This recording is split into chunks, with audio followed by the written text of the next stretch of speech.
Solanki online classes के online platform पर आप सभी साथियों का एक बार फिर हार्दिक स्वागत है। प्यारे साथियों, हमने इससे प्रीवियस लेक्चर में सन 2011 जो 26 जून 2011 में जो हमारा एग्ज़ाम हुआ था सीटेट का, उसके सीडीपी के 30 क्वेश्चंस कवर किए। आज उसी श्रृंखला में आगे बढ़ते हुए हम 2012 में जो हमारा पेपर हुआ था 29 जनवरी 2012 को, उसके हम सीडीपी के जो प्रमुख 30 क्वेश्चंस हैं उसको कवर करेंगे। तो जैसा कि आप जानते हैं कि ये 30 क्वेश्चंस को मैं आपके लिए दो पार्ट में कराता हूँ।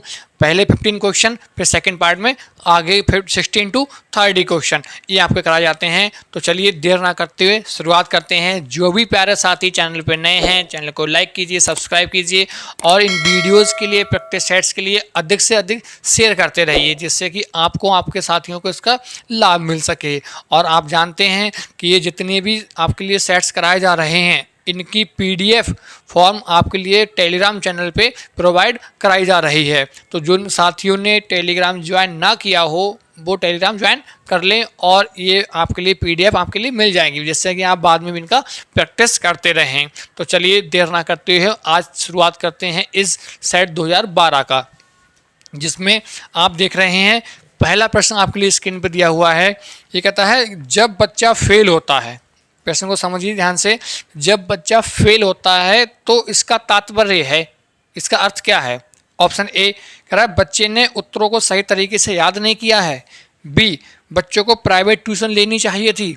सी, व्यवस्था फेल हुई। डी, बच्चा पढ़ाई के योग्य नहीं है। देखिए, मनोविज्ञान के अनुसार कभी भी किसी भी परिस्थिति में आप गलत नहीं ठहरा सकते। किसके लिए भाई? बच्चे के लिए। बच्चा किसी भी परिस्थिति में गलत नहीं होगा। ठीक, तो इसके अनुसार अब आप ये तो विकल्प देखें तो भाई बच्चा याद करके नहीं आता, कुछ उसको याद नहीं कराया जाता। ठीक, ना उसको आप एक्सटर्नल कोई ऐसा सोर्स लगाएंगे जिससे बच्चा ट्यूशन पढ़े, उससे हो। ठीक, या बच्चा पढ़ने के योग्य नहीं है, आप ये भी नहीं कह सकते। क्यों? क्योंकि प्रत्येक बच्चा होता है विशिष्ट, और प्रत्येक बच्चा विशिष्ट का अर्थ ये है कि हर एक बच्चे के अंदर क्षमता होती है कुछ सीखने की, अर्थात आप उसको सिखा नहीं पाए, आप उसका लर्निंग नहीं करा पाए। तो ना सिखा पाने की वजह से ये आपके ऊपर एक आरोप लगता है या ये बात कही जाती है कि ऐसी परिस्थिति आने पर क्या होती है, व्यवस्था ही फेल हुई आपकी, अर्थात आप एक उत्तम शिक्षण ना करा पाए। ठीक, तो ऑप्शन हमारा कौन सा होगा? सी ऑप्शन बिल्कुल सही हो जाएगा। नेक्स्ट क्वेश्चन देखें, शिक्षण से अधिगम पर बल देने वाला परिवर्तन हो सकता है। शिक्षण से अधिगम पर बल देने वाला परिवर्तन क्या हो सकता है? बाल केंद्रित शिक्षा पद्धति अपनाकर, बिल्कुल आगे ऑप्शन आपको देखनी है, रटना, आपका बी वैसे कट हो जाएगा। ठीक है, अग्र शिक्षण, आगे की तकनीकी अपनाकर। डी, परीक्षा परिणामों पर केंद्र करके या जो रिजल्ट आए सिर्फ उसको सेंटर मान के। नहीं, ये कह रहा और अच्छा कैसे हो पाए शिक्षण और अधिगम, तो उसके लिए क्या जरूरी है? उसके लिए जरूरी है बाल केंद्रित शिक्षा, या हमारी जो शिक्षा पद्धति कैसी हो, वो हमारी बाल केंद्रित हो, जिससे कि क्या हो, बच्चा अच्छा सीख पाए। तो ऑप्शन इसमें कौन सा हो जाएगा हमारा? ए ऑप्शन बिल्कुल राइट होगा। नेक्स्ट क्वेश्चन देखिए, नेक्स्ट यह है बीजों का अंकुरण कल्पना के शिक्षण की सबसे प्रभावी पद्धति है। बीजों को अंकुरित होते हुए ये किस प्रकार की पद्धति है? ऑप्शन ए, विद्यार्थी द्वारा पौधे के बीज बोना और उसके अंकुरण चरणों का अवलोकन करना। श्यामपट्ट पर चित्र बनाना, वर्णन करना। सी, बीज की वृद्धि चित्र बनाना। डी, विस्तृत व्याख्या करना। जी बिल्कुल नहीं, ये कह रहा है क्या करना है, विद्यार्थी द्वारा पौधों के बीज बोना।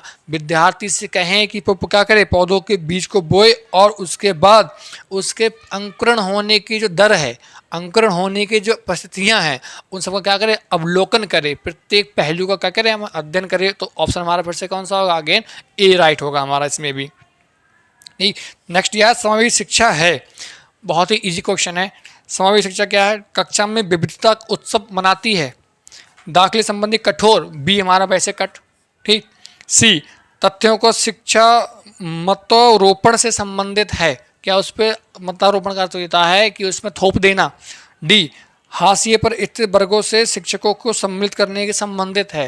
देखिए समावेशी का अर्थ क्या होता है? समावेशी का अर्थ होता है ऐसी शिक्षा जो एक छत के नीचे सभी विद्यार्थियों के लिए बिना भेदभाव के प्रदान की जाए, उसे कहते हैं क्या? समावेशी शिक्षा, जिसमें बच्चे को अपनी बात रखने की वरीयता हो, उसकी बात सुनने के लिए स्थान हो, उसकी बात को महत्व दिया जाए, उसके मानसिक स्तर, पूर्व ज्ञान आदि के आधार पर शिक्षा दी जाए बिना किसी पक्षपात या भेदभाव के। तो ऑप्शन ए क्या कहता है? कक्षा में विविधता।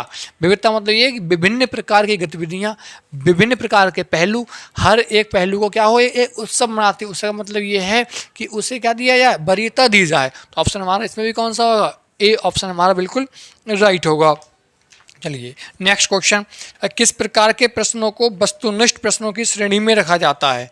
वस्तुनिष्ठ, जिसमें वस्तुनिष्ठ का क्या होता है कि ऐसे प्रश्न जिसमें क्या है एक लाइन लिखकर हमारा उत्तर दिया जाए, जैसे लघु उत्तरीय प्रश्न। बी मुक्त अंत वाला। मुक्त अंत वाला तो एक लाइन वैसे भी नहीं होगा हमारा, क्या इससे अधिक ही होगा। ठीक। सी दिया है सत्य और असत्य, डी दिया है निबंधात्मक। तो सी और डी ये क्या होंगे? हमारे लॉन्ग क्वेश्चंस होते हैं या विस्तृत में आते हैं हमारे। जबकि बच्चा कौन सा? ए लघु। लघु भी क्या होता है हमारा? मतलब एक लाइन से बड़ा ही होता है हमारा। जबकि सी कह दिया है सत्य और असत्य। सत्य सत्य का क्या है कि जो केवल एक लाइन में लिखकर पूछे जाए। ठीक, तो ये हमारा क्या होगा? वस्तुनिष्ठ में हमारा आएगा। ठीक, तो ऑप्शन कौन सा हो जाएगा हमारा इसमें? सी ऑप्शन बिल्कुल राइट होगा। चलिए नेक्स्ट देखें। नेक्स्ट दिया आपके समक्ष, निम्नलिखित में से कौन सी प्रगतिशील शिक्षा की विशेषता है? इनमें से कौन सी ऐसी है जो प्रगतिशील शिक्षा के अंतर्गत आती है? ऑप्शन केवल, पहला ही हमारा कट हो जाएगा, वर्ड ही नकारात्मक आ गया इसमें, केवल।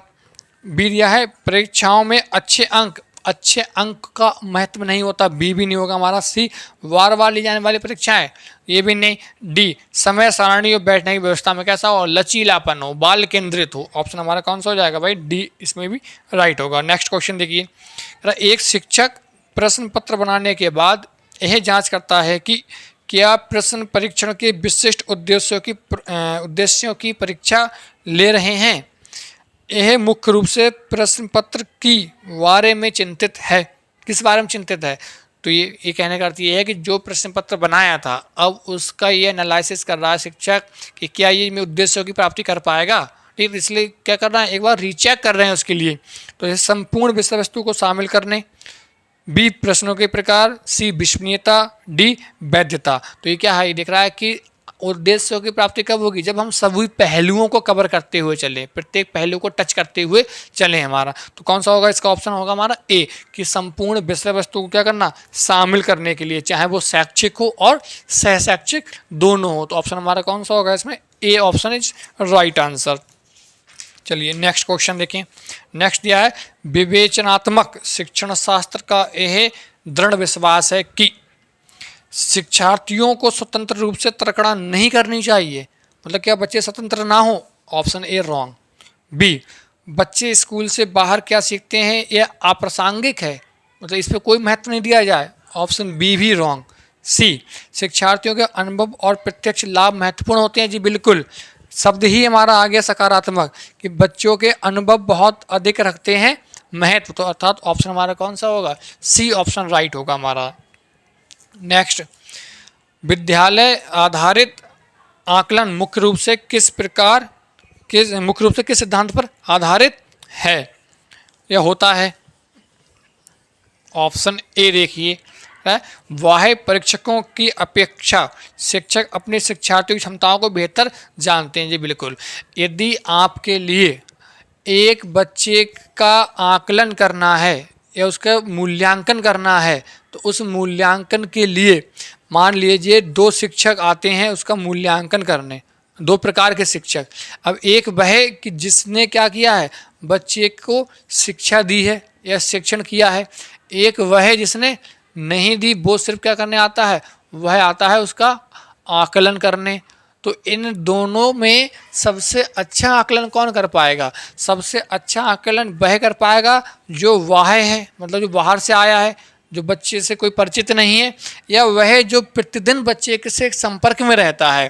तो आप जानते हैं जो प्रतिदिन संपर्क में रहा है वो बच्चे की प्रत्येक गतिविधि, प्रत्येक पहलू को बहुत अच्छे से समझता है, अर्थात जो शिक्षक उसे शिक्षा दे रहा है, शिक्षण करा रहा है, वह क्या होगा, सबसे बेस्ट होगा उसके लिए। तो इसके अनुसार ऑप्शन हमारा कौन सा हो जाएगा, ए ऑप्शन इसमें बिल्कुल राइट होगा हमारा।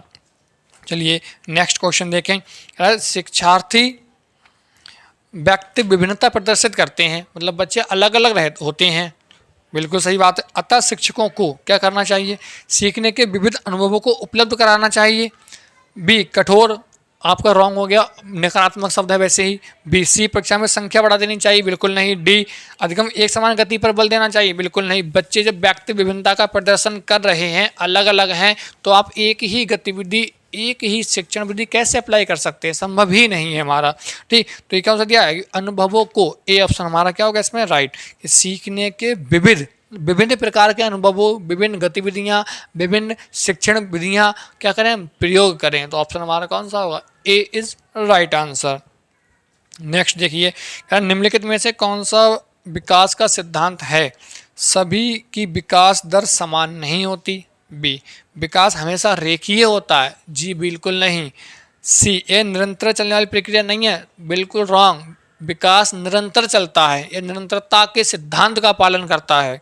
डी विकास की सभी प्रक्रिया अंतर संबंधित नहीं है, बिल्कुल होती हैं। शैशवावस्था की बाल्या से संबंधित होती हैं, बाल्या की किशोरा से होती हैं, अर्थात जो इन्फेंसी स्टेज है वो रिलेटेड किससे होती है हमारी, या जो चाइल्डहुड रिलेटेड होती है इन्फेंसी स्टेज से, एडोलसेंस रिलेटेड किससे होती है हमारी, चाइल्डहुड से हमारा। तो ये भी हमारा रॉन्ग हो जाएगा। ऑप्शन कौन सा बचा, ए कि विकास दर समान नहीं होती, जी बिल्कुल नहीं होती। कैसे देखेंगे, ऑप्शन हमारा ए राइट होगा, लेकिन थोड़ी व्याख्या समझिए इसकी। विकास दर समान इसलिए नहीं होती कि जैसे पहली अवस्था कौन सी आती है, शैशवा, इसके बाद आती है हमारी बाल्या, और फिर आती है हमारी किशोरावस्था। तो विकास शैशवा में होता है तेज, बाल्यावस्था में गति कैसी हो जाती है, धीमी, और किशोरा में फिर पुनः कैसी हो जाती है, तेज। और इसके बाद यदि हम अगली अवस्था की बात करें तो जो कि आती है प्रौढ़ावस्था, तो इसमें आके गति फिर कैसी हो जाती है, धीमी। तो देखिए गति तेज हुई, धीमी हुई, फिर तेज हुई, फिर धीमी हुई, अर्थात गति कैसी है, समान नहीं है, कैसी है, असमान है। तो ऑप्शन हमारा कौन सा होगा इसमें, ए होगा हमारा। चलिए नेक्स्ट क्वेश्चन देखिए भाई। नेक्स्ट दिया है, मानव विकास को क्षेत्रों में विभाजित किया गया है, जो कि है मानव का जो विकास है वो किन क्षेत्रों में विभाजित किया गया है, या किस क्रम में विभाजित किया गया है। पहला कह रहा शारीरिक, संज्ञानात्मक, संवेगात्मक और सामाजिक। ठीक, दूसरा दिया है कि पहले क्या संवेगात्मक विकास होता है, जी नहीं, सबसे पहले कौन सा होता है, शारीरिक होता है। तो हम पहले उस ऑप्शन में देखेंगे जिसमें पहले क्या दिया हो, शारीरिक दिया हो। तो ऑप्शन 2 में दिया है, एक तो दिया है डी में और एक दिया है हमारा ए में। ठीक है, फिर रिपीट करते हैं एक बार। पहले हो गया कैसा, शारीरिक, उसके बाद होता है उसका संज्ञान बौद्धिक विकास। अब बौद्धिक किसमें दिया है, तो दिया है ए में। तो ऑप्शन हमारा कौन सा हो जाएगा, ए, कि सबसे पहले कौन सा, शारीरिक विकास, फिर होता है हमारा संज्ञानात्मक विकास, और इसके बाद होता है संवेगात्मक विकास, और फिर जाकर होता है बच्चे का सामाजिक विकास। आई होप आपको यहाँ तक समझ आया होगा। नेक्स्ट क्वेश्चन देखिए। नेक्स्ट क्वेश्चन नंबर 13 आपके समक्ष दिया है, कह रहा एक शिक्षिका पाठ्य वस्तु और फल सब्जियों के कुछ चित्रों का प्रयोग करती है और अपने विद्यार्थियों से चर्चा करती है। विद्यार्थी इस जानकारी को अपने पूर्व ज्ञान से जोड़ते हैं और पोषण की संकल्पना को सीखते हैं। यह उपागम डैश पर आधारित है। फिर समझिए, एक शिक्षिका क्या करती है कि कुछ सब्जियों का चित्र, फल सब्जियों आदि के चित्रों के द्वारा समझाती है।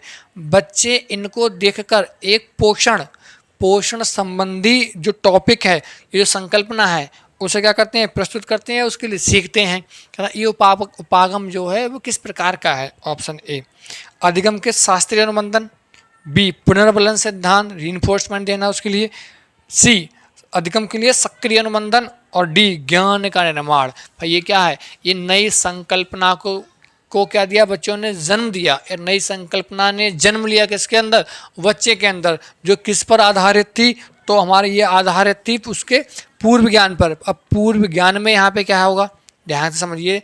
पूर्व ज्ञान में बच्चे जानते हैं किसके लिए, सब्जियों के लिए, फलों के लिए।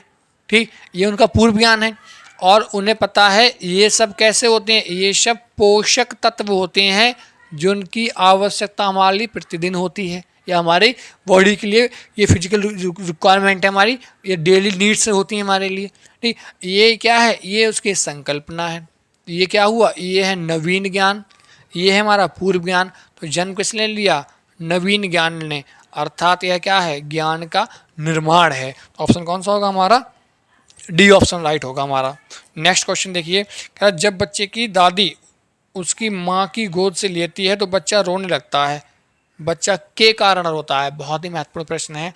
बच्चे की दादी यदि बच्चे को गोद उसकी माँ की गोद से लेती है तो बच्चा रोने लगता है, क्यों, या कोई अन्य ले क्यों रोता है। ए कह रहा सामाजिक दुश्चिंता, क्या वह सामाजिक दुश्चिंता में पड़ जाता है, भाई सामाजिक तो विकास भी नहीं हुआ होता उस समय उसका, जब वो रोता है तो। ये ऑप्शन नहीं होगा हमारा। बी संवेगात्मक दुश्चिंता, सी अजनबी दुश्चिंता, डी वियोग दुश्चिंता। तो ना वियोग होता है, ना अजनबी होता है, ना सामाजिक होता है। बच्चा क्या करता है, अपने संवेगों का प्रदर्शन करता है उस समय। तो कौन सा हो जाएगा हमारा, सामाजिक दुश्चिंता होगा। ऑप्शन हमारा बी राइट आंसर होगा। चलिए नेक्स्ट एंड लास्ट क्वेश्चन देखिए, क्वेश्चन नंबर 15। क्या शिक्षा के संदर्भ में सामाजिकरण से तात्पर्य क्या है, अपने समाज का मानदंड बनाना, बी समाज में बड़ों का सम्मान करना, सी सामाजिक वातावरण में अनुकूल और समायोजन। बिल्कुल सही, ऑप्शन सी हो गया हमारा बिल्कुल सही। क्यों, क्यों ये कहता है कि जो समाज में क्या करें, समाज के अनुकूल रहें, ठीक, और समाज के साथ क्या कर पाएँ, समायोजन। समायोजन का ये है कि अपने आप को समाज के अनुसार ढाल पाना, परिस्थिति के अनुसार अपने आप को बदल पाना, कि जो समाज के नियम है उनको स्वीकार कर पाना। तो ये कुछ प्रमुख प्रश्न थे। तो इसके अनुसार आपका जो विकल्प होगा वो हमारा सी राइट आंसर होगा इसमें। ठीक, चलिए, तो ये कुछ प्रमुख प्रश्न थे आपके समक्ष, जिसमें जो कि मैंने आपके लिए बताया था कि ये 2012 का सेट है हमारा। ठीक है, ये कब का है, ये सेट है हमारा 2012 का। वो भी कब हुआ था, तो ये हुआ था 29 जनवरी को हुआ था। ठीक, इसके हमने CDP के प्रमुख 1 to 15 क्वेश्चन कवर किए। आगे के 16 to 30 जो होंगे हमारे, वो पार्ट 2 में आपके लिए मिलेंगे, और उसके साथ मिलेगी आपके लिए ये 30 क्वेश्चंस जो आपके लिए कराए गए हैं, इनकी आपको मिलेगी PDF। किस पर, तो आप जानते हैं ये मिलेगी आपके लिए टेलीग्राम पर, जो कि सोलंकी ऑनलाइन क्लासेस के नाम से बना हुआ है। तो चलिए मिलते हैं अगले लेक्चर में, जिसमें हम जो बचे हुए नेक्स्ट प्रिपरेशन हैं उनको देखेंगे। आज के लिए इतना ही। Thank you, thanks a lot.